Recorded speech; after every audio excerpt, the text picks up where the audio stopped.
sejam bem-vindos a mais uma webconferência aqui do Telesaúde Espírito Santo, no Teleeducação. Gostaria de pedir desculpa pelo atraso, nós atrasamos um pouquinho, mas nós conseguimos aqui resolver o que estava faltando para a gente iniciar. Bom, antes de começar, gostaria de agradecer a presença de todos. Nós vimos aqui que tem bastante participantes. Eu sei que muitos de vocês estão assistindo com a equipe, né, de um único ponto.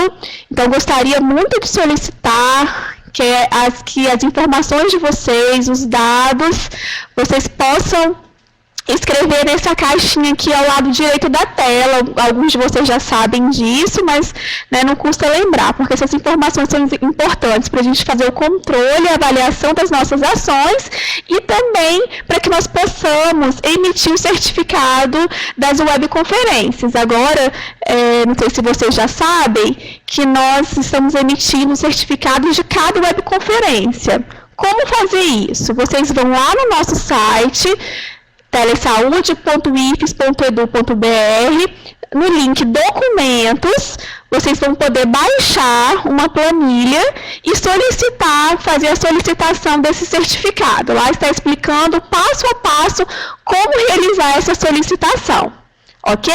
Então, mesmo que vocês estejam com várias pessoas em um único ponto, é preciso informar os dados de todo mundo que estão assistindo, todas as pessoas que estão nos assistindo, tá? O nome, a categoria profissional, a profissão, tá?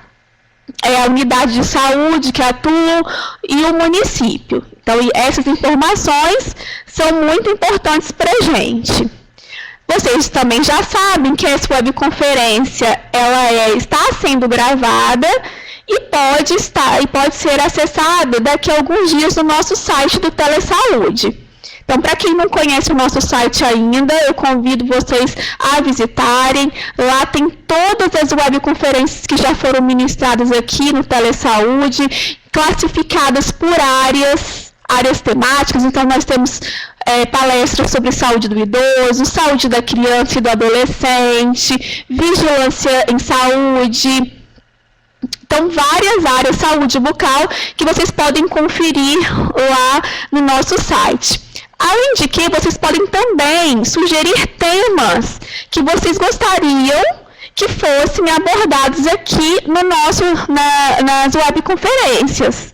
Então, vocês podem sugerir tanto pelo site e também por aqui pelo chat, tá? É muito importante também que vocês deem esse retorno para a gente, para que também a gente possa trabalhar com temas que vocês queiram que sejam trabalhados aqui, né? E que vão estar relacionados com o dia a dia e o processo de trabalho de vocês. Lá também no nosso site tem toda a nossa agenda. Nossa agenda está praticamente fechada até dezembro.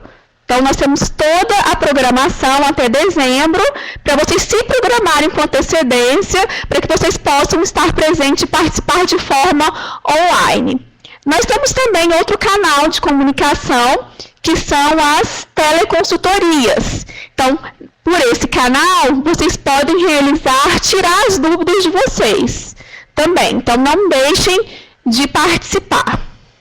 Bom, o tema de hoje é um tema que foi trabalhado, que foi muito falado no mês de setembro, né, que foi destinado à prevenção a suicídios. Então, hoje nós vamos falar um pouquinho sobre prevenção ao suicídio no contexto da atenção primária à saúde. É um tema que é muito importante, visto que os índices só aumentam aqui no nosso estado. Então, como profissionais, nós temos o papel de identificar e ajudar e auxiliar nessa prevenção. E vai falar um pouquinho sobre o respeito do acolhimento e do manejo, tá? O nosso palestrante de hoje é o Getúlio. O Getúlio é psicólogo aqui do UCAM. Ele vai se apresentar melhor para a gente. Então, é com muito prazer que a gente te recebe aqui, Getúlio. Obrigada pela sua participação, por ter aceitado o nosso convite prontamente. Obrigada também a Edileuza, que está aqui nos assistindo, né, que a Edileuza, ela sempre organiza as webconferências sobre o tema, sobre as questões de violência, prevenção ao suicídio e outros temas dessa área. Então, eu vou passar a palavra para o Getúlio para que ele possa iniciar a sua apresentação de hoje. Pode ir. Gente, boa tarde. Boa tarde a todos e todas. É com muito prazer que eu recebo esse convite, né, do Telesaúde, por uma temática tão cara atualmente às políticas de saúde, de um modo geral, e amplia o escopo. Muitas vezes a gente ouve do suicídio dentro do escopo da saúde mental, mas eu entendo que a APS, como a capilarização do sistema, tem um papel essencial na chegada até esse paciente, tendo em vista, inclusive, que do suicídio a gente fala de um fato que emerge de múltiplas causas, né? Então, esse atendimento em rede ele é necessário. Mas antes eu vou fazer uma pequena apresentação. Meu nome é Getúlio Sérgio Souza Pinto, eu sou psicólogo aqui do Pavives, no UCAM, né, o Programa de Atendimento a Vítimas de Violência Sexual. Atualmente eu curso mestrado de Psicologia Institucional na linha de Subjetividade Clínica. Apesar da temática do suicídio não ser uma temática essencialmente sobre o qual eu direciono meus estudos, eu acho que tanto o suicídio quanto a psicologia, eles têm meio que uma relação constitucional, mesmo antes da psicologia ser uma ciência e mesmo antes do suicídio ser uma temática científica, né? Eu poderia dizer que não existe ser humano vivo que não tenha a morte como algo familiar, mas ao mesmo tempo a morte é algo que não tem significação. Então eu diria que é um estranho familiar ou um amigo bem estranho que a gente tem a morte. E não é diferente para a psicologia, que apesar de uma história de 100 anos, né, essa história científica, ela tem um antigo passado, né, um passado grego, eu diria. Então, desde sempre, assim como o suicídio foi uma temática que mobilizava os filósofos, os eclesiásticos, os deontólogos, também mobilizava a psicologia enquanto um ramo da filosofia e continuou fazendo a partir do momento que ela se torna uma ciência. Mas, então, dessa forma, na clínica da violência sexual, a questão do suicídio, ela transversaliza de alguma forma, né? Transversaliza muito pelo público, mais do que por uma questão teórica. Então, vamos dar início, propriamente dito. Eu preparei uma apresentação que ela inverte um pouco o que é comum nessas apresentações, ao invés de partir primeiro das questões muito técnicas e depois para as questões mais subjetivas, por assim dizer, eu preferi primeiro a gente fazer uma construção, de repente, disso que é o arcabouço subjetivo em torno do suicídio, para depois a gente passar para as questões mais técnicas. Utilizei para isso os manuais da Organização Mundial de Saúde, 2 manuais, um manual para prevenção do suicídio para atenção básica de 2000, um manual para conselheiros comunitários, que também de 2006, perdão, e um manual de prevenção de suicídio para médicos clínicos em geral, né, para clínicos em geral. Utilizei também o manual do Ministério da Saúde, né, sobre prevenção. Ao final eu mostro a bibliografia. E principalmente como referência teórica, o Neuri José Botega, né, muito conhecido nesse meio, principalmente por ele fazer uma boa compilação em termos práticos e técnicos. Eu não vou me alongar muito nas questões epidemiológicas. Essa parte é da Edileuza, né, Edileuza? Esse aporte da epidemiologia, eu preferi focar um pouco mais sobre essas questões das tecnologias leves, como diria o Merri, as tecnologias de cuidado, as tecnologias de vinculação no cuidado, né? Então vamos partir primeiramente para uma definição do que seria suicídio, uma definição mais dura do que seria suicídio, né?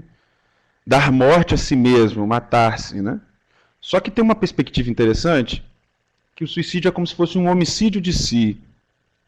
Essa perspectiva é interessante para a gente depois discutir algo que vem principalmente da contribuição psicanalítica, que existe uma certa externalidade no ato de suicidar-se, em que a própria vida do sujeito ela é objetificada, né? Isso é um ponto, uma boa dica para que a gente possa estar intervindo nessas questões. Aqui a gente pode ver embaixo, né, que a etimologia da palavra vem de sui caedere, que o sui como si mesmo e o cide como morte, né? Essa perspectiva do homicídio de si eu acho que é interessante para a gente estar iniciando a nossa conversa.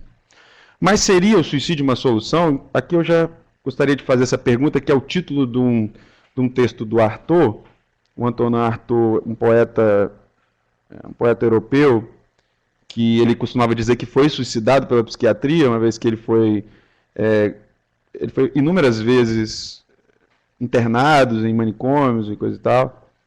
E ele traz essa perspectiva do suicídio não é uma solução, mas ela é uma hipótese. Acho que isso é interessante para a gente, a partir dessa perspectiva, porque ela é uma hipótese escura, né? Uma despedida sem possibilidade de retorno. Mas o que leva, então, o sujeito a optar por essa hipótese, que, como se ela fosse uma solução, ou tentar solucionar alguma coisa com essa hipótese que não tem um posterior. Então, desse fato, acho que decorre que a intenção de morrer pode, muitas vezes, ser um pedido de escuta. E eu acho que a gente tem um importante alerta para os serviços de porta de entrada, né, os serviços da atenção básica, que de que forma essa escuta está sendo operada nesses serviços, né? Uma escuta qualificada pode ser todo o acolhimento e tratamento que aquela pessoa necessita. Suicidar-se pode significar não resistir a uma dor intensa, a uma angústia, ao medo, à solidão. Esses sentimentos são comuns a todos nós, todas as pessoas, em algum momento da vida, né? Não existe aquele que não experimente a angústia em alguma medida. O problema é que no suicídio a pessoa vê na morte o único descanso, ou melhor, a única saída para aliviar essa tensão. Então, dessa forma, eu acho que tem dois sentimentos importantes de serem observados no tratamento, ou no acolhimento, ou na detecção, ou na prevenção, que são os conteúdos de desamparo e desesperança, né? Conteúdos muito comuns no discurso de quem, porventura, pode vir a cometer o suicídio, né? Porque... vamos continuando. Mas eu acho importante agora a gente fazer algumas perguntas, né? De que sofrimento a gente está falando? Quais saídas possíveis para esse processo de sofrimento? Como que podemos contribuir, enquanto profissionais, para que os pacientes atendidos possam ter vias de elaboração e construção de saídas para o sofrimento? Então, eu acho que aqui a gente aponta para a coemergência do cuidado, né? Como que a gente, enquanto profissional de saúde, se coloca ao lado dessa pessoa para contribuir que o seu atendimento auxilie na ampliação de recursos psicológicos, recursos simbólicos, para que a pessoa lide com esse sofrimento. Porque o sofrimento ele é vazio, mas a produção que a gente faz dele é o que preenche o mundo, né? Então, mas para isso é importante que a gente se pergunte como que a gente tem lidado com as nossas próprias angústias, né?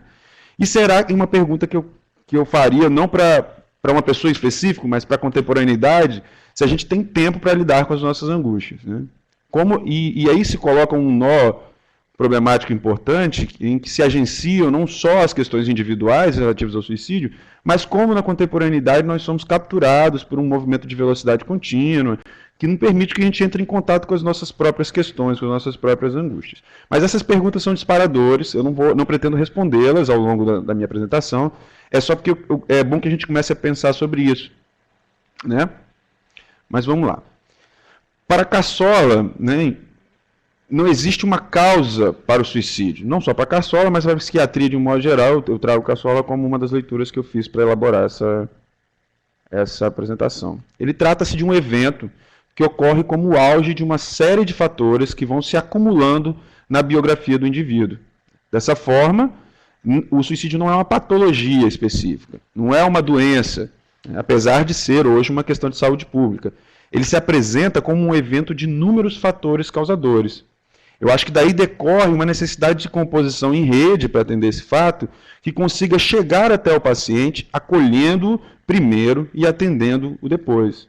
Muitas das vezes, a demanda que chega para o serviço de atendimento, né, é uma demanda que está, aparentemente, a quilômetros de distância da possibilidade de um evento suicida.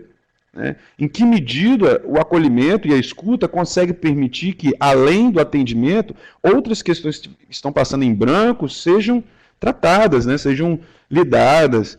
E engraçado notar que às vezes essas questões estão passando em branco para o próprio paciente.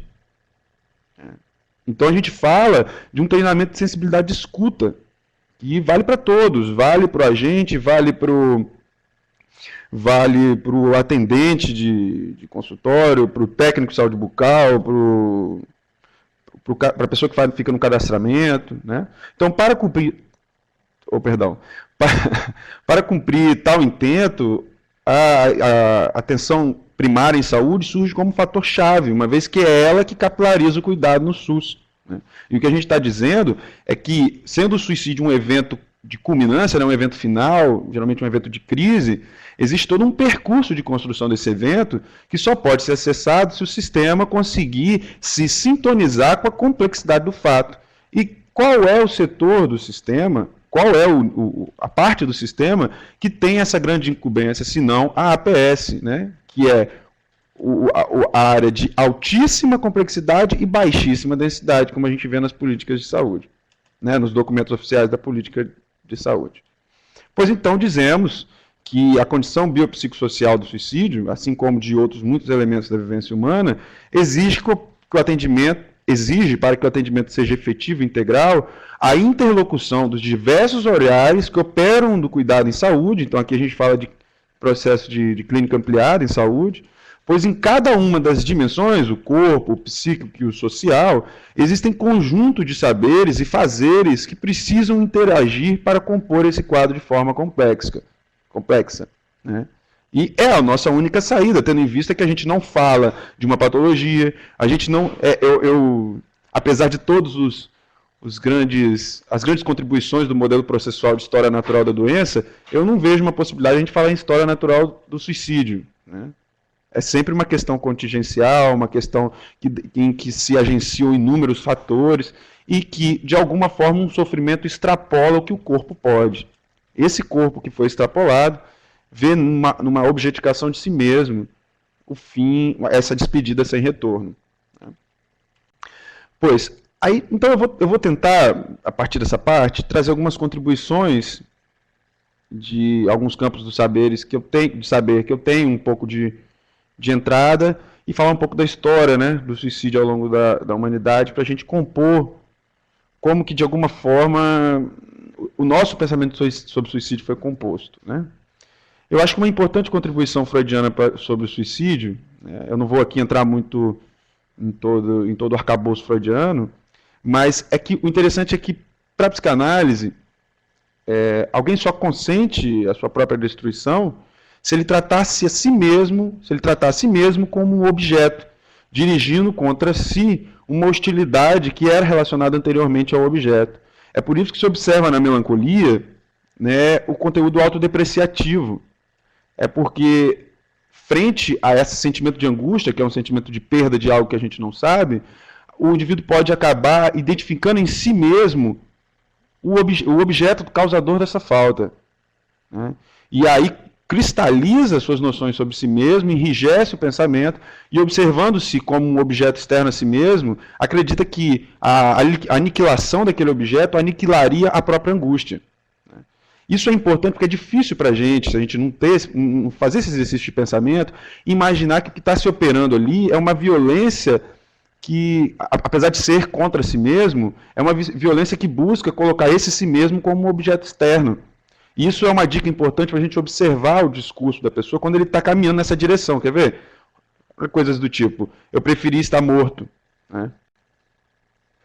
É algo de olhar de si mesmo e ver que não, eu não queria estar ali, né? Eu não posso fazer nada. O conteúdo autodepreciativo que observa no sujeito o próprio causador de todo o mal que ele está sentindo. Eu não aguento mais, eu sou um perdedor, sou um peso para os outros, né? Os outros vão ser mais felizes sem mim.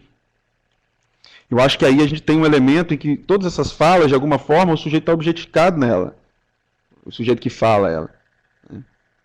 E são falas de alerta, né? Inclusive, esse pequeno recorte, eu tive que recortar para ele caber aqui, mas é de uma campanha, eu só não estou lembrando de onde é exatamente, né? Mas vamos lá, seguindo.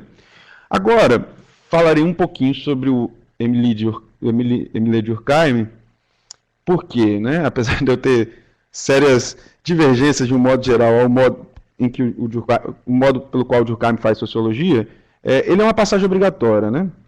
Uma vez, primeiro, que ele é um pensador que contribuiu para vários campos das ciências humanas, né? Ele, junto com Marx e com o Max Weber, é considerado o pai da sociologia moderna, mas ele não se restringiu somente à sociologia. Muitos o consideram um psicólogo social, o primeiro psicólogo social, ou outros dizem que ele foi um filósofo. Então eu acredito que ele tem contribuições para todos esses campos do saber. Eu acho que uma grande contribuição foi porque o grande intento do Durkheim foi observar como que o homem se insere em sociedade e como que a sociedade exerce uma força sobre ele, buscando os fatores de coesão. Mas o mais importante para a gente aqui é que uma obra importantíssima inclusive para a história da própria sociologia, chama-se O Suicídio, né, de 1897, em que o Durkheim fez uma larga investigação a respeito da questão do suicídio, né?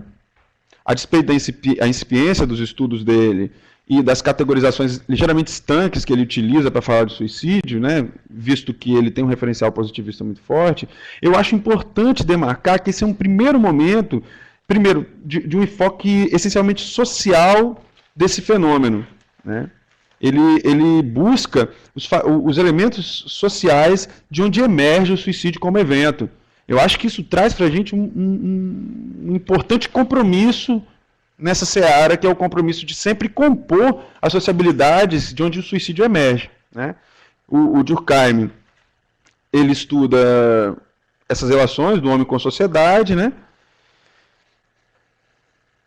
E acredita que os fatores que causam o suicídio dependem necessariamente das causas sociais.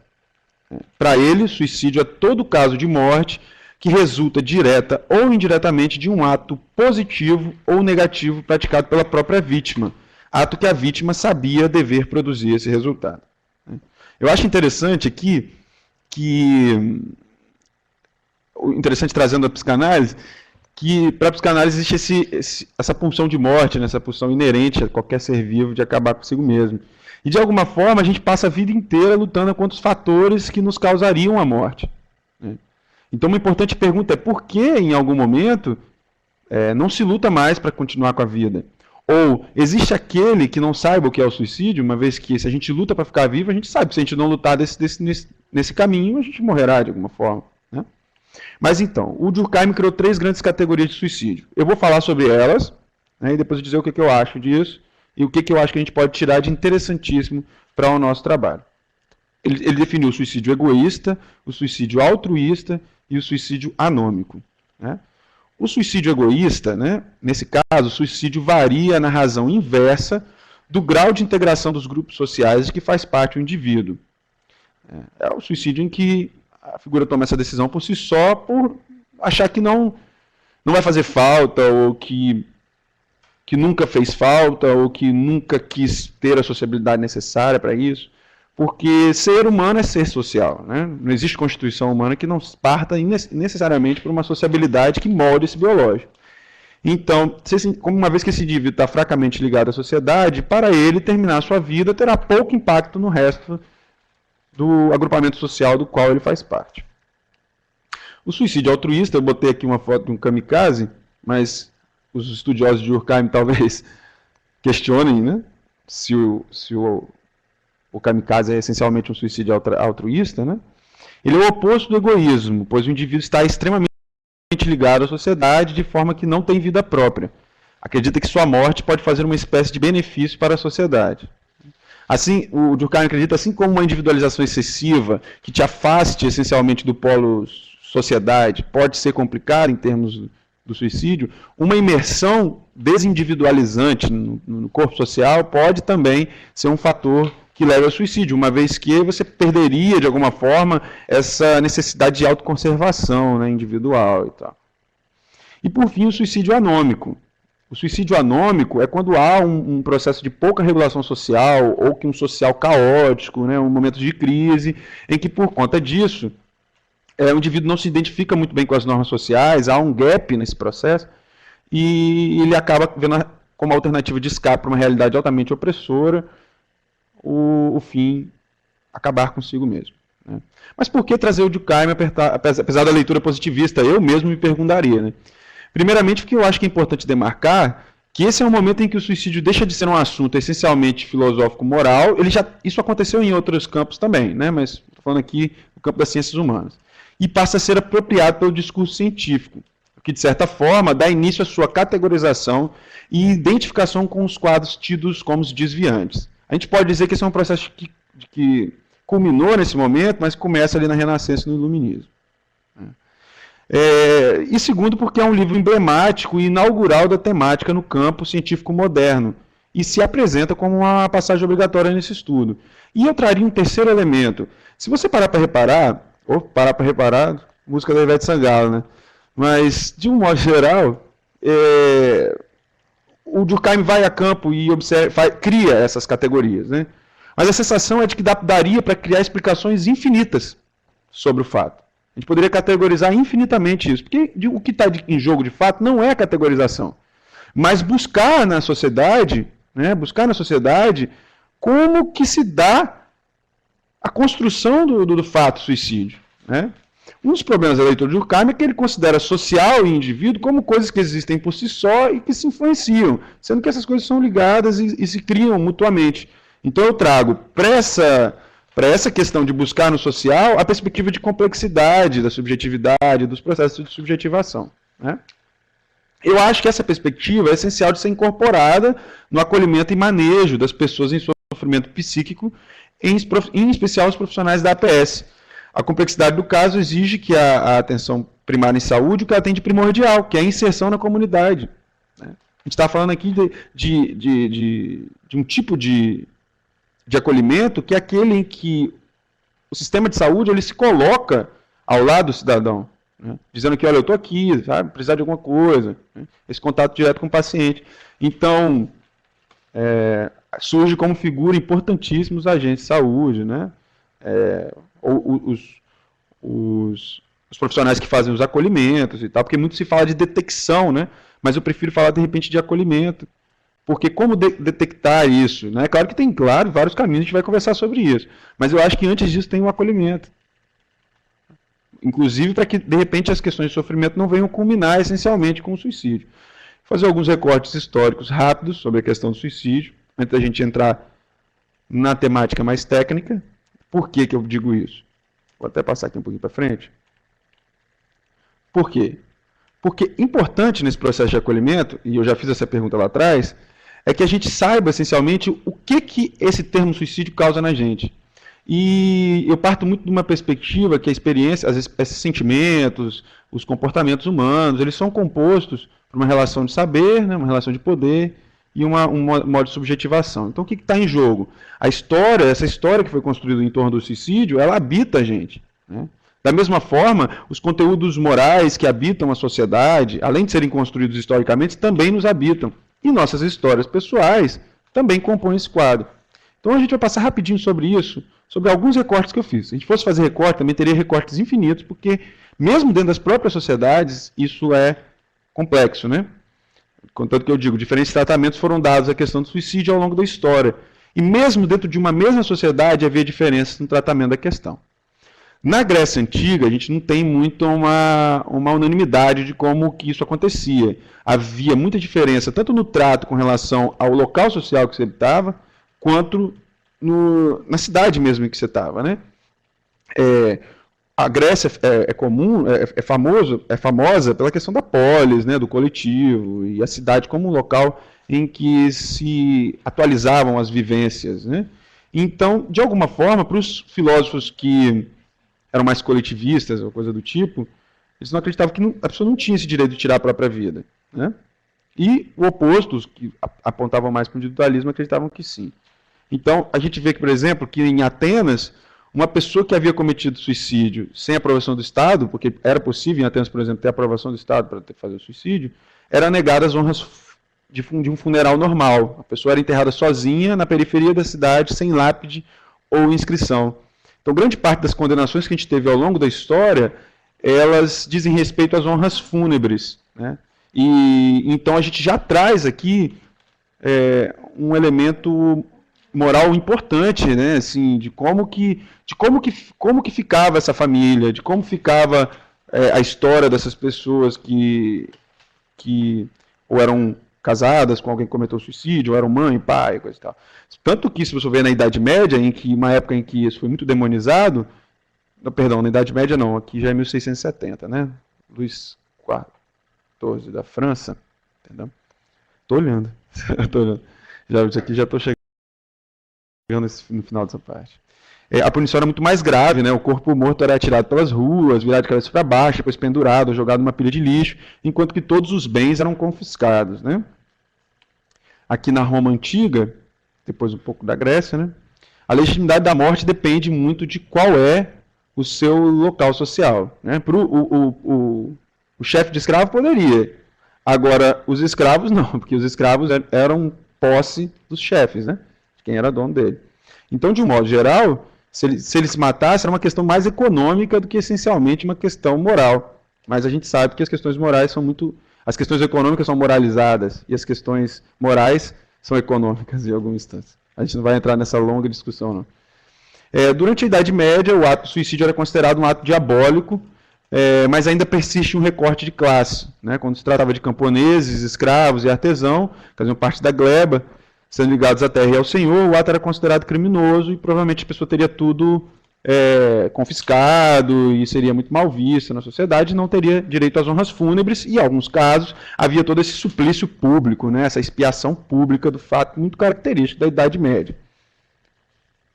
Durante a Renascença e o Iluminismo, que a gente tem um retorno aos ideais de valorização do ser humano e da razão, a filosofia das luzes, ela traz uma nova construção societária em que a razão passa a ser considerado como o ponto central, né? A gente pode discutir que razão é essa, mas o ponto central que determinaria os arranjos societários. Então, esse discurso religioso, ou esse discurso de subjugação do homem, né? Ele começa a perder força e ganha força o discurso racional. É nesse momento que o suicídio começa a ser considerado uma prática carente de razão, né, do âmbito da desrazão. E já as bases para a patologização do suicídio começam nesse momento.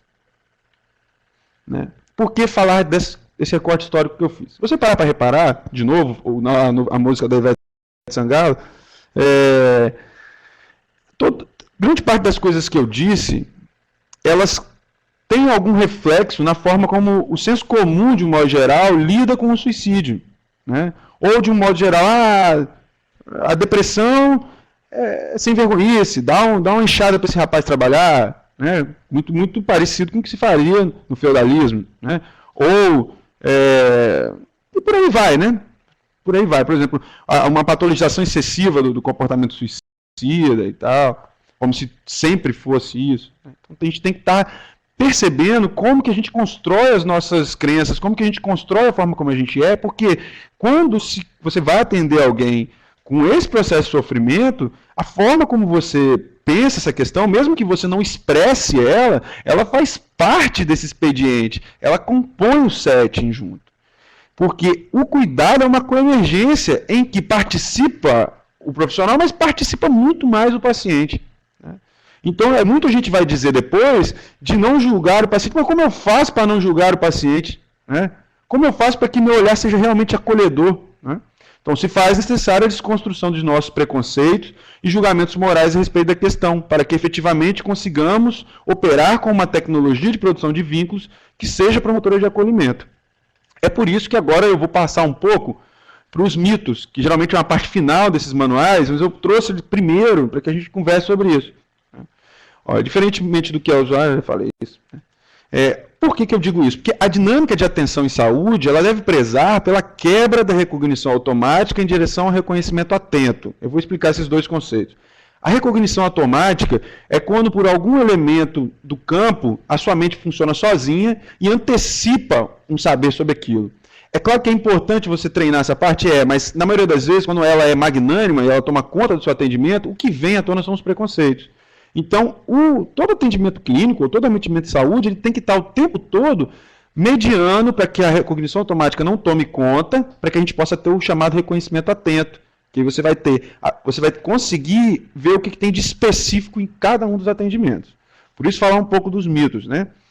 Um primeiro mito muito comum é que as pessoas que falam sobre o suicídio não cometerão suicídio, pois querem apenas chamar a atenção. Isso é muito falso e pernicioso, assim, né? Porque qualquer tipo de fala indicativa de suicídio, a gente tem que ter precaução com ela, porque os estudos estatísticos ou os estudos clínicos comprovam que, de um modo geral, grande parte das pessoas que venham a cometer suicídio, elas falam isso com alguém no sentido de pedir ajuda, né? A gente disse lá atrás, que muitas das vezes o suicídio não é uma solução, né? A pessoa está pedindo ajuda ao longo de um longo percurso e as pessoas estão achando que ela está querendo chamar a atenção.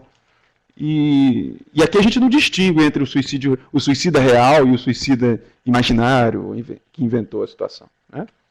Um segundo grande mito o suicídio é sempre impulsivo e acontece em aviso, que é quase como uma complementação do anterior. Assim, quem faz não fala.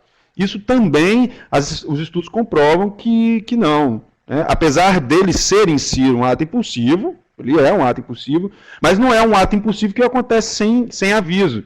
As pessoas às vezes estão avisando. Existe um caso ou outro que isso acontece? Existe. Mas existem muitos casos também que a pessoa está o tempo todo deixando algumas pistas, falando algumas coisas que podem nos atentar para essa possibilidade de culminância num possível suicídio, né?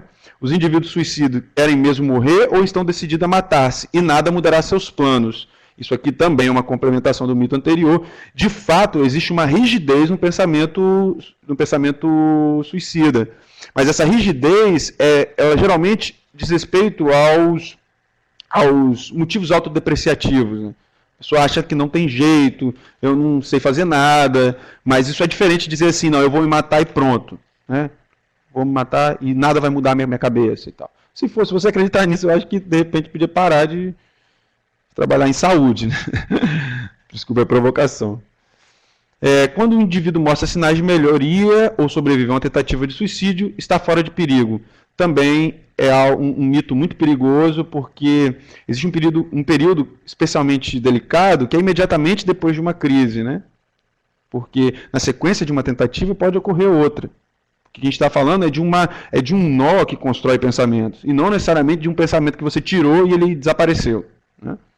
Suicídio é hereditário. Esse mito ele é como eu posso dizer, ele ainda divide opiniões, porque as pesquisas não são conclusivas nesse sentido. Então, você buscar no campo familiar, na constituição complexa do suicídio é uma coisa. Agora, você acreditar que o pai cometeu suicídio e o filho vai cometer também é outra totalmente diferente, né? E nesse momento os estudos ainda não comprovam isso. Todos os indivíduos que cometem suicídio têm alguma perturbação mental, apesar da relação com alguns quadros patológicos no âmbito da psiquiatria. Isso não é uma realidade para todos. E por fim não. Mito 7. Se o profissional falar com o cliente sobre o suicídio, estará dando ideia. Não, perdão. É claro que a intervenção do profissional não causa o comportamento suicida. Mas um cuidado e uma sensibilidade em como tratar a questão é importante, sim. Estou passando um pouco mais rápido, a gente vai chegar na outra parte, tá bom? O suicídio só acontece com aqueles outros tipos de pessoas, não conosco, né? Opa! E após uma pessoa tentar cometer suicídio uma vez, nunca voltará a tentar novamente, também falso, né? A gente vê que existem sucessivas tentativas e esse é um critério diagnóstico importante. As crianças não cometem suicídio, dado que não entendem o que é a morte, é o final, e são cognitivamente incapazes de se empenhar num ato suicida. Isso os estudos recentes estão mostrando que estão começando a dar visibilidade ao fato do suicídio infantil. Aqui uma estatística que algumas pessoas já devem conhecer, mas que exemplificam de uma forma importante o que a gente acabou de falar, algumas coisas que a gente acabou de falar. Por trás de uma tentativa que chega ao pronto-socorro, a gente tem 3 tentativas que não foram atendidas, 5 pessoas que chegaram a elaborar um plano para realizar e 17 que pensaram seriamente em pôr fim à vida. Então, assim como o nosso trabalho é reconstruindo essas redes que culminam nos fatos que chegam à saúde, eu acho que é importante sempre em torno de um caso compor esse quadro. E é legal que tem vários níveis, né, se você observar. E eu acredito que esses vários níveis, eles podem ser incorporados aos vários níveis que a atenção em saúde tem que ter, né? Eu vou passar rapidamente sobre os dados estatísticos. A OMS publicou recentemente, né, em 2014, o primeiro relatório internacional de prevenção ao suicídio. Os dados são alarmantes no sentido de um aumento dos casos, né? 75% dos casos ocorrem em países de baixa ou média renda. Isso é importante a gente estar pensando sobre isso, né? Essa questão de como se constrói socialmente esse fato, né? E a meta é reduzir em 10% os casos até 2020. Aqui vocês podem ver, né, alguns dados, o gráfico de alguns dados desses. A gente tem muito mais casos de suicídio entre homens, mas um dado interessante é que a gente tem muito mais tentativas entre mulheres, né? Isso é um elemento importante. A gente está em 8º, se eu não me engano, deixa eu ver aqui. A gente está em 8º, na nossa taxa aqui. É a segunda maior causa de mortes entre pessoas na faixa de 15 e 29 anos. Acho um dado importantíssimo, né? Esse gráfico aqui eu acho sério, né? Que é, se puderem ver, 75% dos casos estão em locais de baixa ou média renda, né? Mostrando como que a gente não restringe aqui as políticas de saúde, a gente tem toda uma construção de política pública que é essencial aí para resolver esses problemas. Aqui, eu não vou me ater muito a esse fato aqui não, que é muito específico, né? Quais são os quadros transtornos mentais mais relacionados com a ideação suicida? Esse aqui é um mapa, os principais. Esse mapa não é tão atualizado, se não me engano. Ou é sim. E aqui as taxas de suicídio em 2012 por estado, né? O Rio Grande do Sul ele alavanca ali a primeira posição. Tá. O relatório ainda aponta que envenenamento e enforcamento e o uso de armas de fogo são os métodos mais comuns do suicídio global. A importância, agora eu passei muito batido sobre a estatística, como eu disse, eu não me ia atentar muito a isso, mas agora a gente vai entrar um pouco mais sobre a detecção, acolhimento e manejo, né? Eu queria partir frisando, né, a importância da APS, né, que a equipe de atenção primária tem um longo, próximo e profícuo contato com as comunidades e geralmente tem uma boa aceitação com a comunidade. E isso é essencial, né? Esse laço, esse vínculo é essencial para que a pessoa se sinta à vontade para colocar suas questões antes que elas fiquem insuportáveis, né? Essa equipe provê um elo vital entre comunidade e sistema de saúde. A gente está falando aqui o tempo todo do suicídio como uma construção comunitária, né, uma construção social. Em muitos locais onde não tem serviço de saúde mental organizado, é o único contato, né, que a pessoa vai ser a atenção primária. E de mais a mais, é uma porta de entrada, né, mesmo nos locais onde está organizado. O conhecimento da comunidade faz com que a APS seja um interessante agenciador da rede social de apoio, que é outro elemento importante no manejo do suicida, né, comportamento suicida. E a continuidade do atendimento geralmente é uma prerrogativa da APS, no sentido de estar vigilante, de estar próximo, de estar fazendo com que a saúde realmente seja efetiva nisso que ela se propõe. Agora, falar um pouco sobre os fatores de risco e fatores de proteção, já que a gente já fez essa longa introdução, porque é aqui que tem alguns elementos chaves para que a gente possa estar identificando um possível comportamento suicida. Os fatores de risco são de várias ordens, né? A gente tem eles do campo psiquiátrico, né? Aqui está em ordem decrescente, se você observar, dos transtornos mais relacionados com o suicídio. A gente tem primeiro o transtorno de humor, as múltiplas depressões, apesar de que estudos começam a comprovar que a distimia, né, que é essa depressão crônica e mais leve, está mais relacionada à tentativa de suicídio do que essencialmente o evento depressivo maior ou o transtorno depressivo maior. Transtornos mentais de comportamento decorrentes do uso de substâncias psicoativas, né?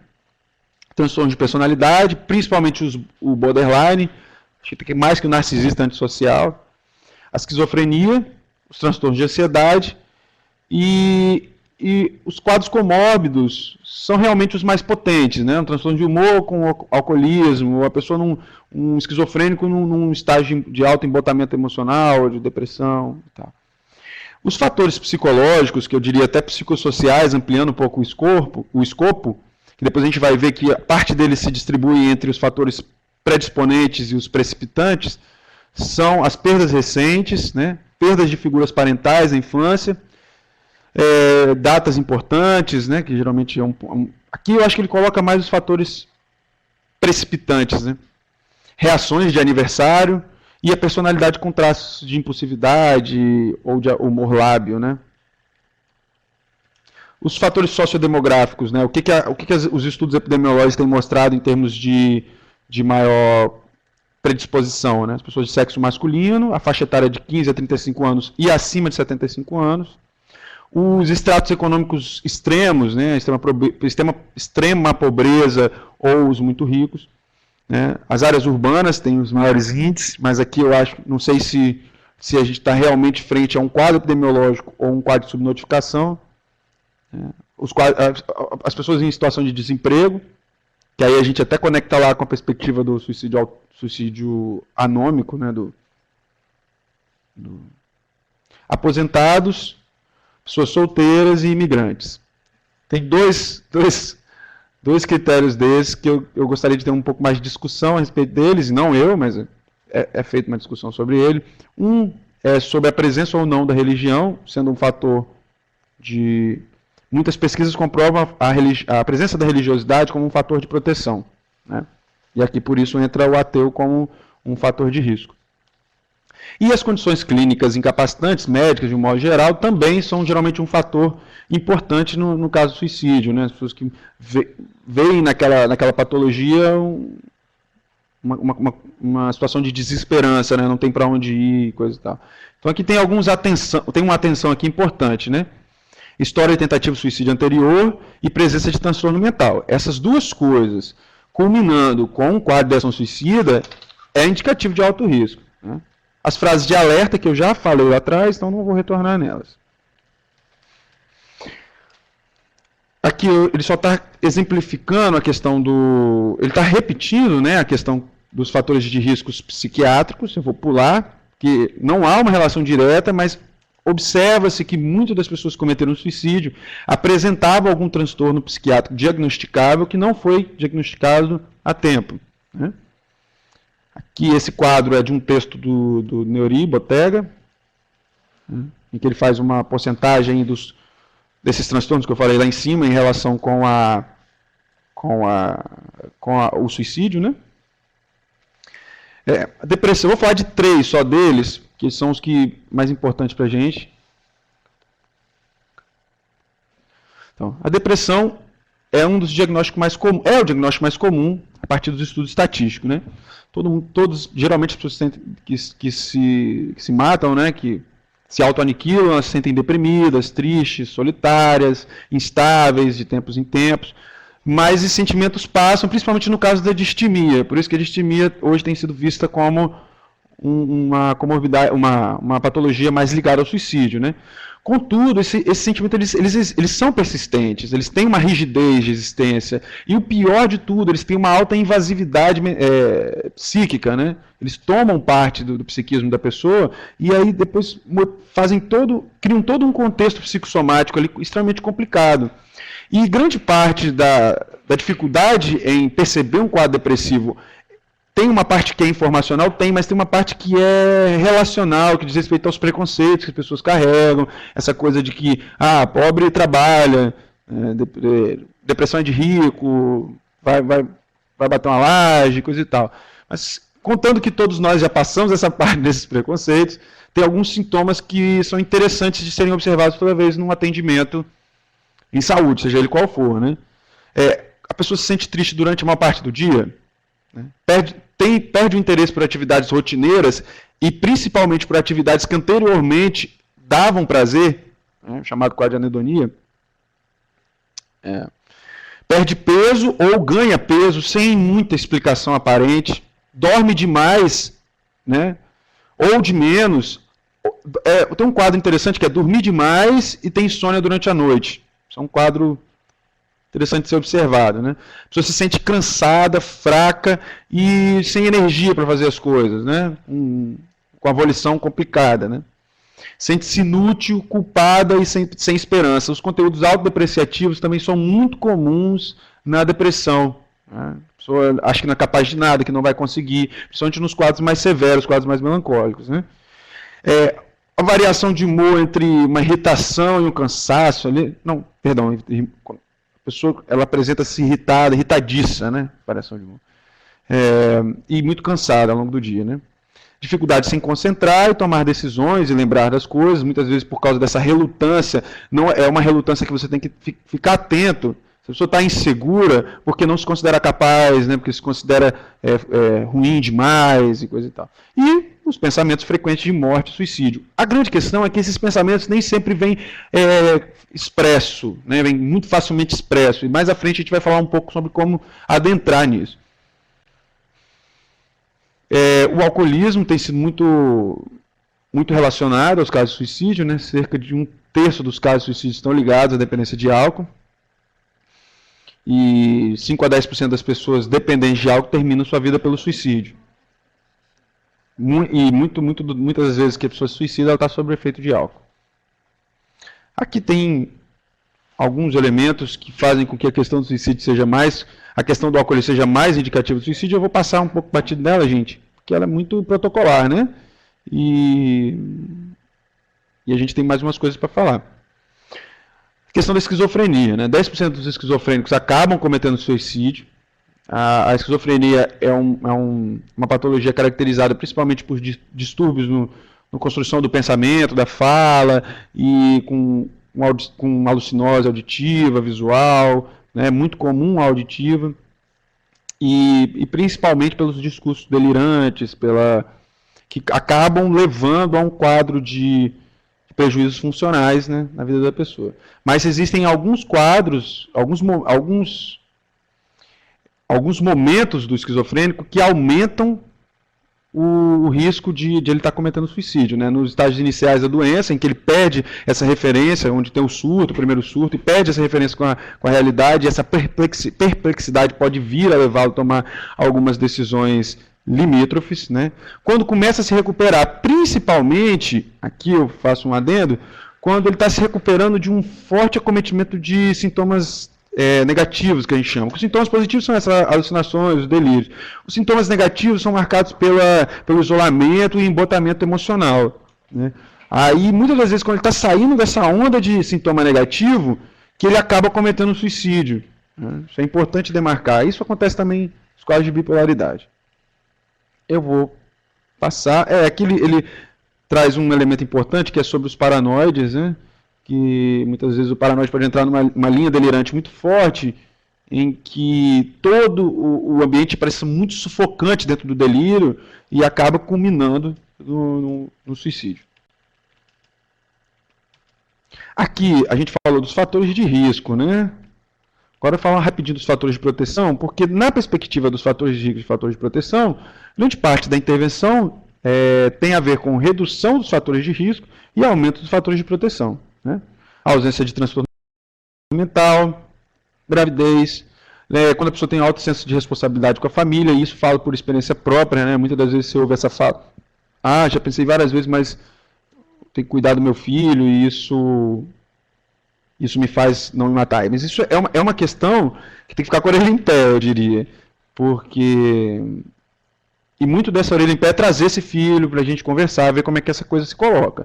É um fator protetor para a crise, mas não é um fator que, de um modo geral, signifique um bom estado de saúde mental, né? O suporte social positivo, quando há uma rede social forte em torno da pessoa, ela está envolvida em várias ações que compõem uma rede e tal.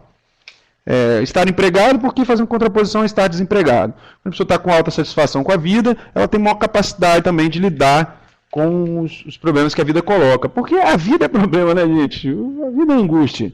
O real, ele está sempre trazendo a frustração dos nossos desejos e tal. E como é que a gente lida com isso? Como é que a gente opera nessa realidade? Por isso que eu disse lá em cima, que não é o fato de tirar a angústia dos outros.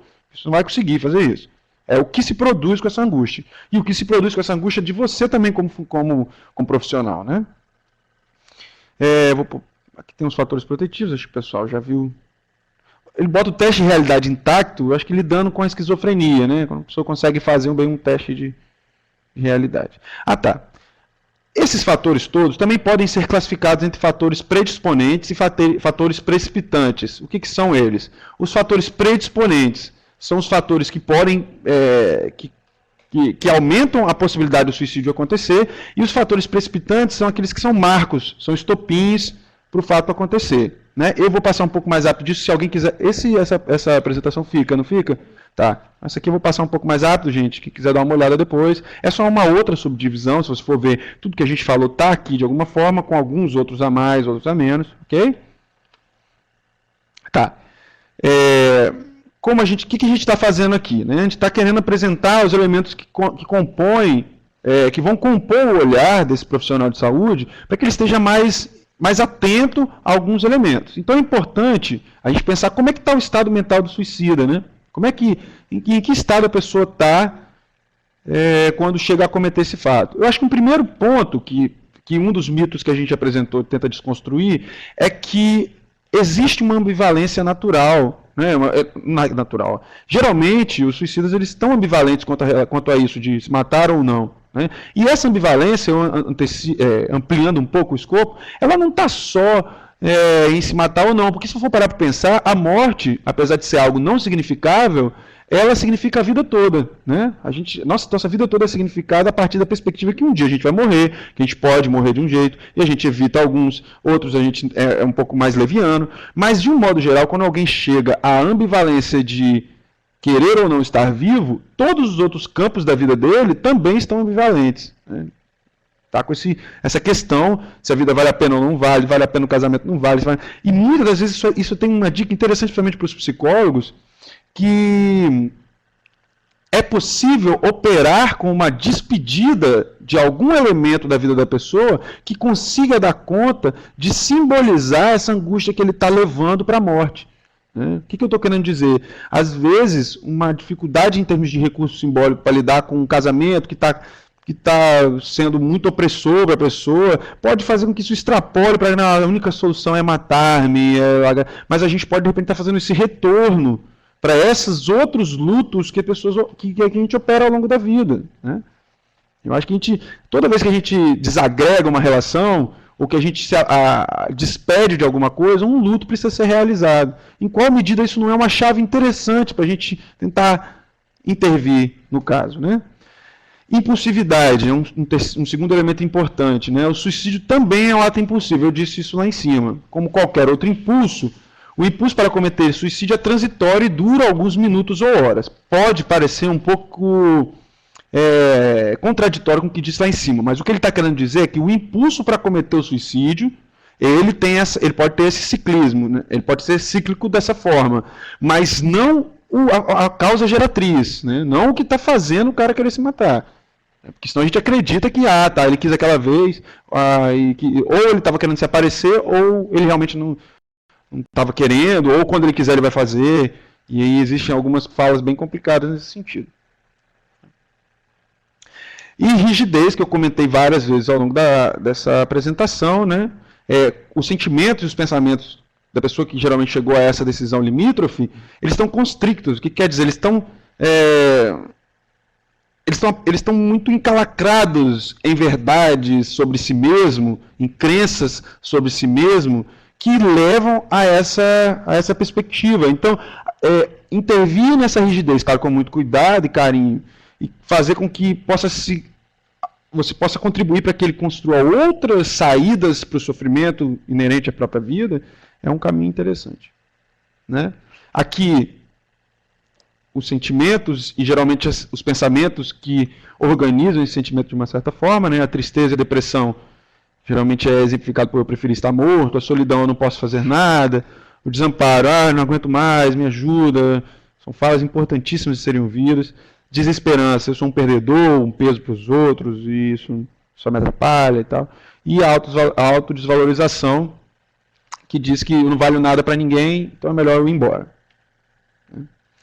Mas, pois então, fizemos essa construção e agora a grande pergunta é como abordar essa temática tão delicada e tão cheia de nuances como é o suicídio, né? Eu acho que um primeiro passo importante, e essas orientações estão no manual da OMS de prevenção ao suicídio para atenção básica, né, para atenção primária em saúde, um documento importantíssimo. Acho que o primeiro passo é achar um lugar adequado, onde a conversa pode correr de forma tranquila e que tenha uma privacidade razoável, né? Às vezes a pessoa não vai dizer que ela precisa disso para falar, porque nem ela percebe que ela precisa disso para falar, ela só acredita que ela não fala sobre isso, que ela não deve falar sobre isso com as pessoas. Então a criação desse contexto vai ser essencial até para que ela perceba, não, agora estou confortável, né? O sentimento de conforto e de tranquilidade e de segurança, ele é um sentimento que ele tem base inconsciente. Então a pessoa não vai saber explicar quando ela se sente, né? Um próximo passo é reservar um tempo necessário para aquele atendimento. Não dá para atender a pessoa atendendo o telefone, dizendo, não.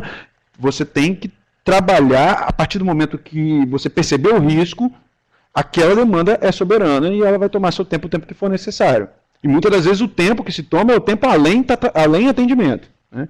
É o tempo de articulação e coisa e tal. E a tarefa mais importante é ouvir as pessoas efetivamente. Ouvir é, por si só, o maior passo para reduzir o nível de desespero suicida. Porque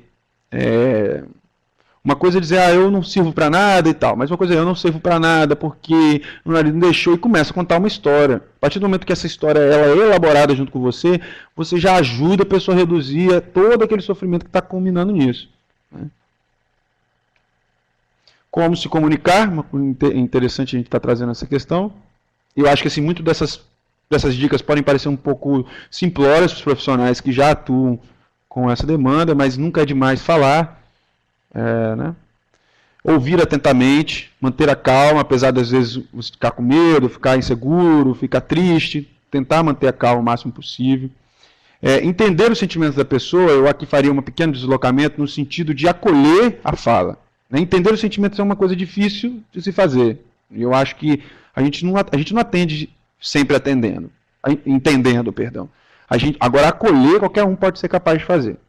Desde que a sua fala acaba sendo uma arte muito mais do que não fazer do que fazer, né? Dar mensagens não verbais, de aceitação e respeito, né? Isso é um treinamento do corpo, para que o corpo seja acolhedor. Expressar respeito pela opinião e valores da pessoa. Conversar honestamente e com autenticidade, mostrando preocupação, cuidado e afeição, e focalizar nos sentimentos da pessoa. Uma vez eu atendi uma pessoa, há muitos anos atrás, no Acre, que ela disse o seguinte, o último psicólogo que eu fui, eu não fui mais em psicólogo, porque o psicólogo sempre tinha um exemplo da vida dele para falar no momento do atendimento. Quer dizer, ela não reclamou disso com ele. Na verdade, ela só parou para pensar sobre isso quando ela teve um outro tipo de atendimento. Muito das falhas que a gente comete em atendimentos complexos, elas são imperdoáveis, porque não vai ter palavra depois para você explicar isso. A própria pessoa não vai ter palavra para explicar, ela não vai conseguir dizer assim, por que eu não gostei daquele psicólogo? Sabe? Como não se comunicar? Não interrompa, né? Ou pelo menos interrompa só quando isso for essencialmente necessário. Ficar muito chocado e consternado com o fato. Eu sei que são fatos chocantes, então é possível você em algum momento dizer não dou conta disso?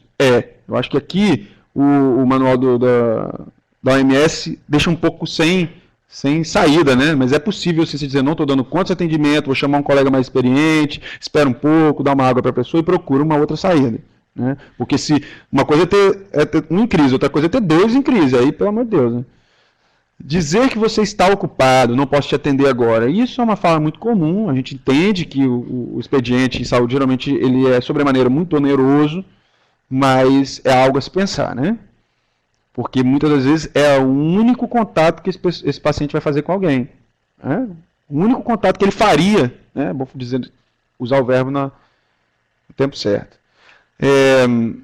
Tratar o paciente de maneira que o coloca numa posição de inferioridade, né? Isso principalmente, existem pessoas que dizem não tenho preconceito nenhum, mas você sabe que a pessoa acha que alguns tipos de sofrimento não são válidos. Eu acho que aqui a grande dica é não se compara a sofrimento.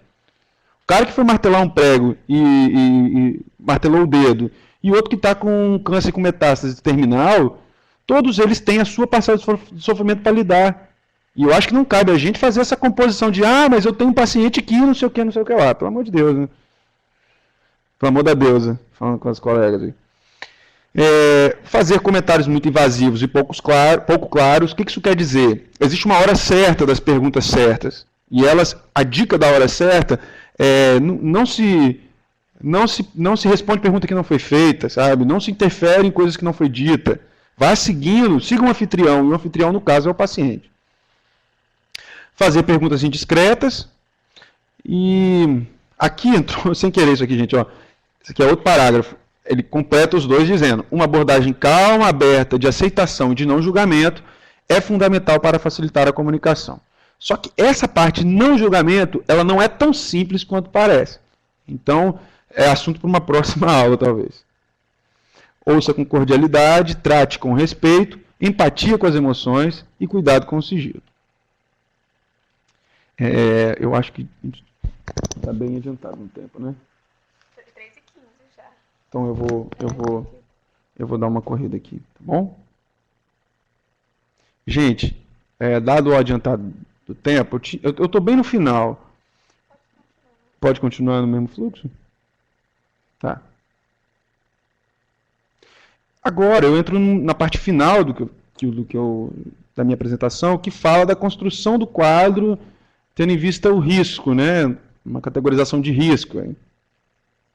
Eu acho que, compilando tudo o que foi dito, eu acho que os sinais mais importantes para procurar no comportamento das pessoas, que podem ser indicativos de um alto risco, comportamento muito retraído, né? Quando a pessoa está com certa inabilidade para falar dos sentimentos, mas não é uma simples inabilidade de timidez, é uma inabilidade em que muito do que se diz é sentido como invasivo pelo paciente. Né? Doença psiquiátrica pregressa ou doença psiquiátrica, um estado psiquiátrico complicado, alcoolismo, principalmente o alcoolismo naqueles casos que a gente já citou lá em cima, um quadro de ansiedade ou pânico muito forte, que pode estar sendo sintoma de um outro quadro, mudanças repentinas de personalidade, alta irritabilidade, um pessimismo muito estrutural, né? Ou uma apatia muito forte, né? Um quadro hipobulímico muito forte, né? Em que a pessoa não tem vontade para nada e dorme a maior parte do tempo, apesar de reclamar de insônia muitas das vezes. Quando os hábitos alimentares e de sono estão muito alterados, isso para qualquer... Na verdade, é para qualquer anamnese que você fizer na sua vida, é importante observar como é que está o quadro de sono e de alimentação. As tentativas de suicídio anterior são ponto-chave de estar se levantando, né, nesse atendimento inicial. Os sentimentos de desesperança, de culpa, de autodepreciativos, de desvaloração do eu, tudo isso é importante. Né? Aí, aqui ele junta um pouquinho com os fatores precipitantes. Né? Pessoas em quadro de luto, dependendo de como se coloca, né, uma morte, um divórcio, separação, podem vir a cometer o suicídio, porque, como diz o Freud lá, a diferença entre melancolia e luto é muito sutil. Né? Na verdade, que o luto acaba. Né? O luto ele tem um objeto que foi perdido realmente, e a pessoa consegue elaborá-lo. Né? História familiar de suicídio, aqui não pela hereditariedade, mas pela composição complexa do quadro, é importante fazer esse levantamento. Quando a pessoa começa a concluir muitos afazeres, organizar muitos documentos, e aqui eu acho até meio redundante você escrever um testamento. Realmente, se a pessoa escreve um testamento, você tem que perguntar o que está acontecendo. Né? Sentimentos de desesperança e impotência, cartas de despedida, doenças físicas muito incapacitantes, né? De um modo geral, doenças físicas com esse apelo ao suicídio.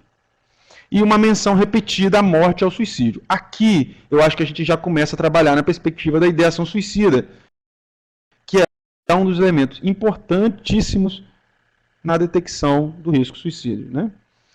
Aqui, rapidamente, depois eu vou voltar com isso aqui. Detectado algum risco, você tem que estar observando o estado mental atual e pensamento sobre morte e suicídio, aí fazendo aquele conjunto de coisas que a gente conversou anteriormente agora. Começar a adentrar com muito cuidado no plano suicida atual, tentando fazer um desenho dessa ideação suicida a partir dos planos e métodos. E começar a já acionar o sistema de apoio social da pessoa. Claro, com um cuidado, né? Às vezes, a pessoa está com baixíssimo risco e opta por não, eu vou estar junto com você, confio em você, não quero falar nada com a minha família. Ou às vezes a família tem um contexto opressor na família. Então, por isso que existe um comprometimento ético muito grande com o atendimento de complexidade, como é a complexidade do suicídio, né? A ideação suicida pode ser definida como o acometimento de pensamentos com alto poder invasivo que induzem, performatizam, imaginam o suicídio. Devemos sempre avaliar as ideias de suicídio em termos de plano e de método. Ok? A chamada semiotécnica da ideação suicida, né? Agora eu vou falar um pouco sobre. Apesar de haver uma certa dificuldade em começar com essas perguntas direcionadas essencialmente sobre a ideação suicida, né? É difícil chegar a... Você está pensando em se matar? Apesar de que existem pessoas que fazem isso, tem que ter um certo cuidado. Mas o assunto deve ser abordado, senão a gente perde um ponto essencial nesse atendimento. Então, com clareza e confiança. Né? Tem que ter claro e confiança. E quando fazer? Quando você sente que algum tipo de... Vou usar vários conceitos aqui. Algum tipo de rapport, algum tipo de transferência, algum tipo de vínculo, algum tipo de adesão está se colocando ali naquele espaço de atendimento. Né? E o Dalgal Arrondo, não sei se conhece, o pessoal conhece, tem um livro célebre que é Semiologia de Transtornos Psiquiátricos. Ele tem uma parte que ele fala sobre ideação suicida, e eu achei interessante, todos os textos que eu já li até hoje sobre isso, ele tem uma pergunta que é muito interessante, né? A primeira pergunta que ele propõe na semiotécnica da ideação suicida é: às vezes você se sente tão mal que gostaria de desaparecer, ou dormir muito tempo, ou não mais viver? Eu acho de uma classe essa pergunta, né? Ela tem uma classe e uma malícia, no bom sentido. Ela tem uma classe e uma inteligência. Não se diz você pensou em se matar. Diz que você não gostaria de mais estar vivo. Eu acho que isso é uma pergunta que permite, que ela acolhe, né? A segunda pergunta que ele propõe ainda é tão interessante quanto, que é: já pensou que seria melhor morrer? Daí, você inclusive tem um termômetro para saber até onde as suas perguntas podem ir. Porque dependendo de como vai ser essa pergunta, de como essa pergunta se coloca, de como a resposta se coloca por parte do paciente, você tem um bom termômetro para saber: eu posso ir mais além nesse sentido, eu posso ir mais além daquele sentido, e já pode de repente entrar na terceira pergunta, que é: já pensou alguma vez em acabar com a sua própria vida? Dependendo se a pessoa se sente muito à vontade para dizer, a gente já pode fazer uma construção bem objetiva do fato, né? Com que frequência ocorre, para que a gente saiba qual é o nível de invasividade desse pensamento. Né? E a pergunta é essencial: você tem algum plano para fazer isso? Já pensou em como você faria? E aqui você precisa avaliar a letalidade do plano e do método. E a solidez do plano e do método, que junto com outros elementos que a gente já falou até aqui, podem indicar um alto ou um baixo risco. E por fim, essa pergunta que eu compilei de vários autores: você tem algum outro comportamento que você julga que está infligindo mal a si mesmo? Porque às vezes pode ser que a pessoa não entenda uma série de comportamentos autodestrutivos como um comportamento suicida. Né? E aí eu acredito que é o seguinte: esse tratamento mais adequado a essa questão vai ser feito com certeza dentro de um atendimento especializado, né? Psiquiatria, psicologia, coisa e tal.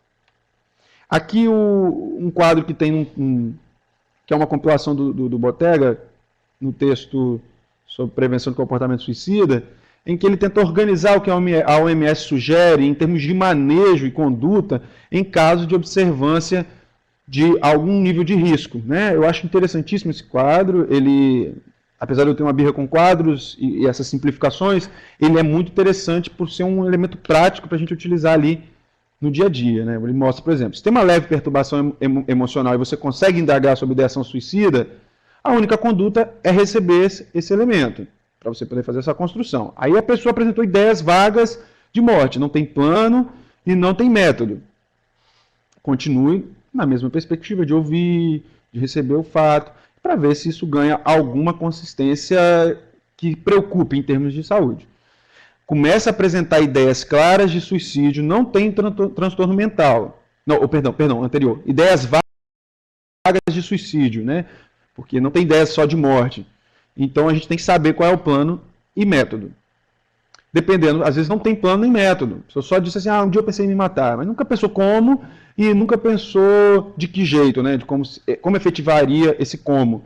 Então você já pode estar observando aí a necessidade, de repente, de entrar em contato com a família, de ver como é que está esse apoio, de buscar um encaminhamento para um serviço de saúde mental, para ver como é que um encaminhamento de serviço ambulatorial, né, eu digo, não de serviço de contenção nem nada disso. É bom ponderar, né, para não... as ideias de suicídio, mas sem transtorno mental, já não são vagas. Existem ideias, de alguma forma já tem algum plano e algum método. Você continua na perspectiva de investigar as possibilidades de apoio, buscando conexões na rede de atendimento e um fortalecimento da rede de cuidado pessoal, social da pessoa, né? Agora, se a gente já tem ideias de suicídio, transtorno mental e um estressor social grave, a gente já tem a necessidade de entrada com cuidados psiquiátricos o quanto antes. Porque você, mesmo que você observe que o plano e o método sejam de baixa letalidade e não tem um indicativo de que vai acontecer amanhã ou depois, existe a necessidade de uma intervenção psiquiátrica o quanto antes. Vai marcar essa consulta para logo depois, encaminhar a pessoa em loco a um serviço psiquiátrico para poder estar fazendo esse atendimento.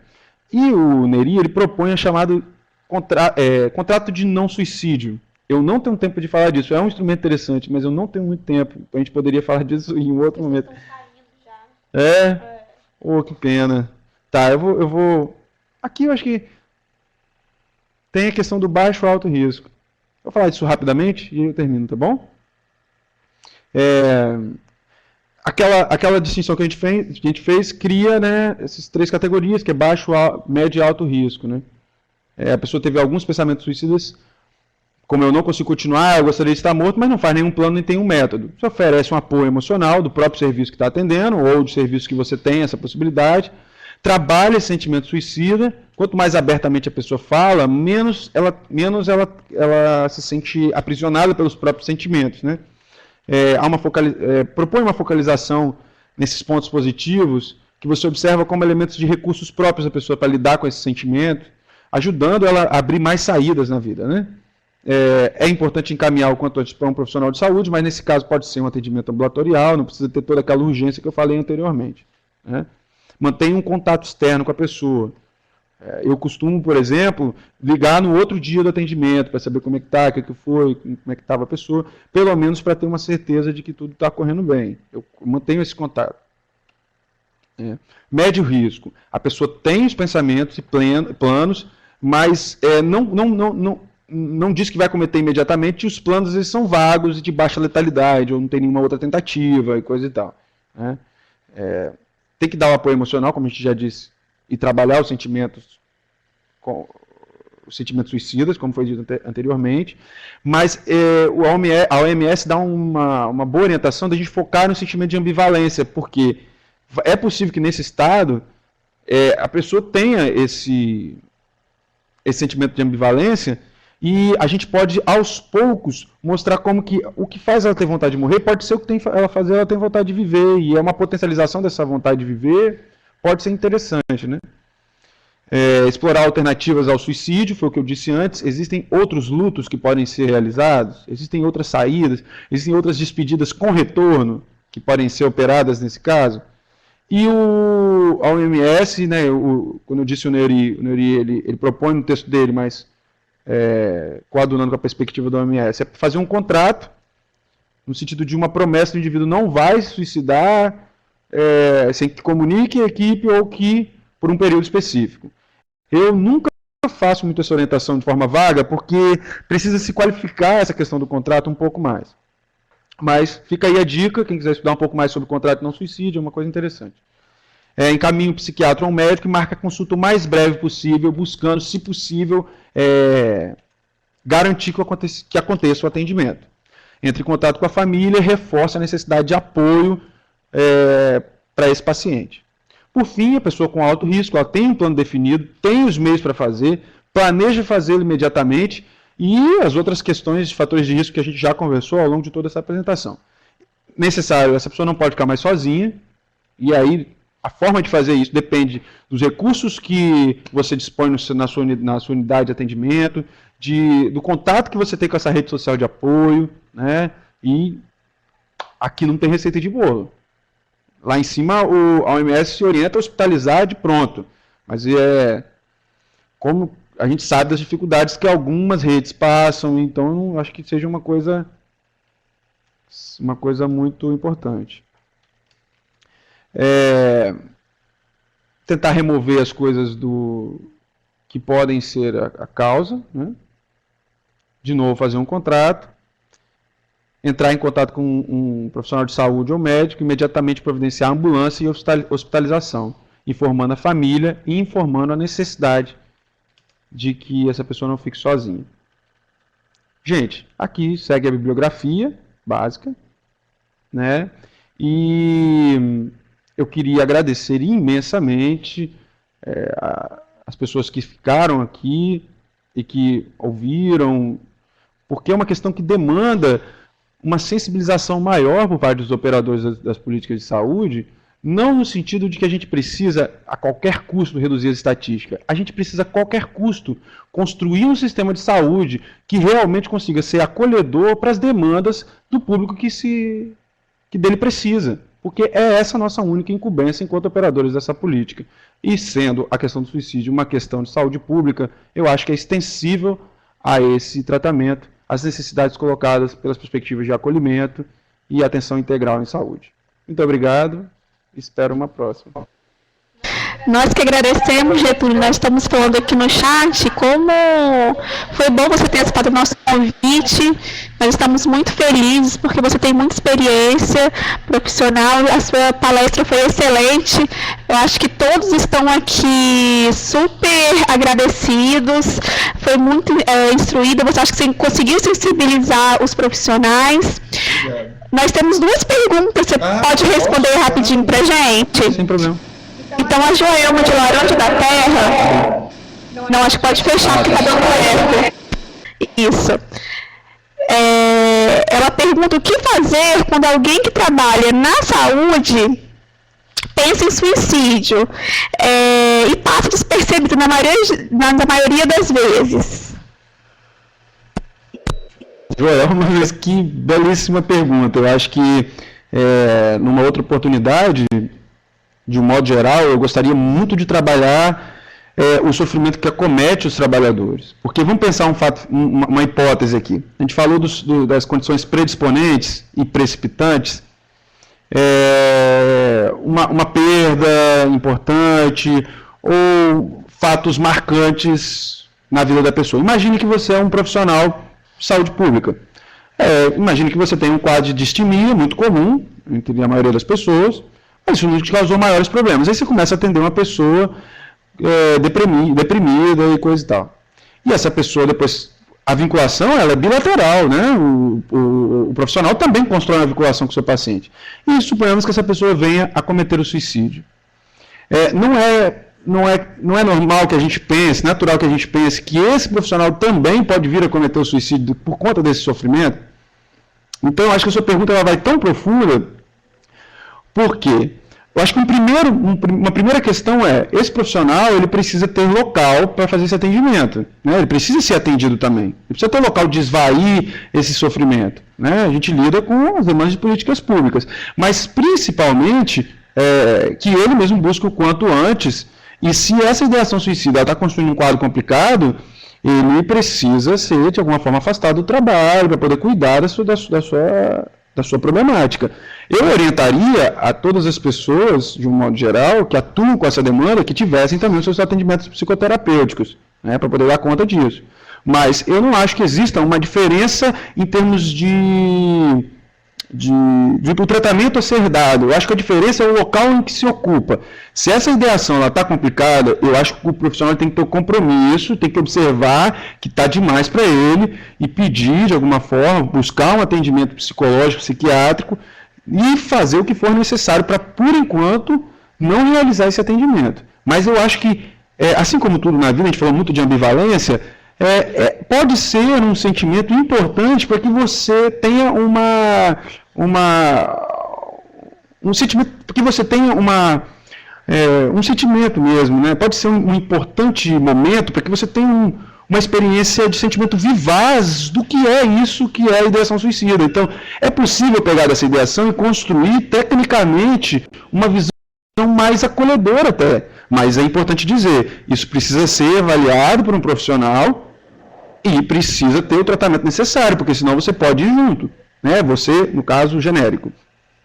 E também bota agora entra em questão uma coisa que é no âmbito de gestão, como que está o cuidado dos cuidadores, né, gente? Isso aí também é outra palestra de 200 horas, eu diria, porque eu acho que é premente a necessidade da gente ter uma organização de cuidado para quem cuida, sabe? A gente adoece também, sabe? Não é de ferro. Com certeza. Getúlio, eu acho que a gente precisa trabalhar um pouquinho também com esse tema, né, que é super importante. E temos outra pergunta da Sueli de Santa Teresa. Ela pergunta como proceder quando o paciente em risco de suicídio não autoriza chamar a família para orientações. O legal é que foram duas questões da ordem ética, né, quando o paciente não autoriza a buscar a família. Mas é um paciente de alto risco? De alto risco, né? Então, Sueli, tudo bem, Sueli? Eu acho assim, eu vou partir primeiro do que tem institucionalizado, depois a gente conversa um pouco mais abertamente. Eu acho que a perspectiva do sigilo, ela tem alguns limitantes, né? Em termos de ética em psicologia. E um dos limitantes é o risco à vida, né? Tanto do paciente quanto da sua família. Então, eu acho que é importantíssimo ponderar nesse momento se existe esse risco. Porque, pela orientação da OMS, em perspectiva de alto risco, já se pressupõe a entrada do poder hospitalar, né? Da hospitalização e da contenção desse paciente. É engraçado que esse tipo de prática, a gente que está no expediente da saúde, é como um remédio muito ruim, muito amargo, que a gente só faz em última necessidade, mas ele existe. Sabe? Apesar de toda a discussão que a gente poderia fazer, a partir de Foucault, a partir de vários autores, a respeito da constituição do poder médico e das instituições de sequestro, de toda essa arquitetura asilar e tal, eu acho que, em certa medida, essa questão do sigilo é mediada pelo bem-estar do paciente e da sua família. Então, em alguma instância, vai ser sempre ponderado especificamente, caso a caso, né? Porque você também pode dizer que o nível de vinculação que você construiu com esse paciente te dá alguma garantia de você, por exemplo, adiar esse contato, né? Ou você quer apostar que você pode intervir e, respeitando o que esse paciente pediu, chegar a reduzir o risco de suicídio. Mas é uma intervenção ousada e perigosa. O que está pressuposto é que sim, há sim a possibilidade e eu diria até a prerrogativa de quebra desse sigilo para garantir a vida da pessoa. Acho que foi respondido, né, Sueli? Muito bem respondido. Bom, então nós vamos encerrando por aqui, agradecendo novamente a excelente palestra do Getúlio. Esperamos contar com você mais vezes aqui. Obrigada mesmo, a gente até ele veio hoje assim, né, ele teve um imprevisto, mas mesmo assim ele está aqui conosco, ele preferiu não adiar a palestra e foi bom porque quantos de vocês participaram? E a gente está muito feliz, né, Edileuza, porque a gente pensa nos temas, pensa nas webconferências em vocês, nos profissionais da atenção primária à saúde do Espírito Santo. Então, é muito importante que vocês participem, acompanhem as agendas, surgiram temas, perguntem, participem do Telesaúde, porque ele realmente é planejado, pensado e feito para os profissionais de saúde da atenção primária do Estado do Espírito Santo. Getúlio, você gostaria de dar mais alguma contribuição? Só dizer muito obrigado e podem contar com o que precisar, estamos aqui no CAM e sempre que puder a gente está ajudando no que for possível, ok? Obrigada a todos. A Edileuza que está lembrando da nossa webconferência do dia 25/11 sobre aspectos legais no atendimento à violência sexual, que será ministrado pelo doutor Aloísio. Ele é um professor aposentado da Unicamp, então não deixem de participar, já anotem aí na agenda de vocês, dia 25/11. Lembrando também que agora nós vamos fazer mensalmente webconferências com o tema da saúde da mulher, né, da saúde materna. Então, agora nesse mês, no dia 21/10, nós teremos abordagem sobre gravidez de alto risco na adolescência. Então, vão lá no site, visitem o nosso site, naveguem e vejam as nossas ações, nossas atividades e a nossa agenda. Obrigada a todos e até a próxima.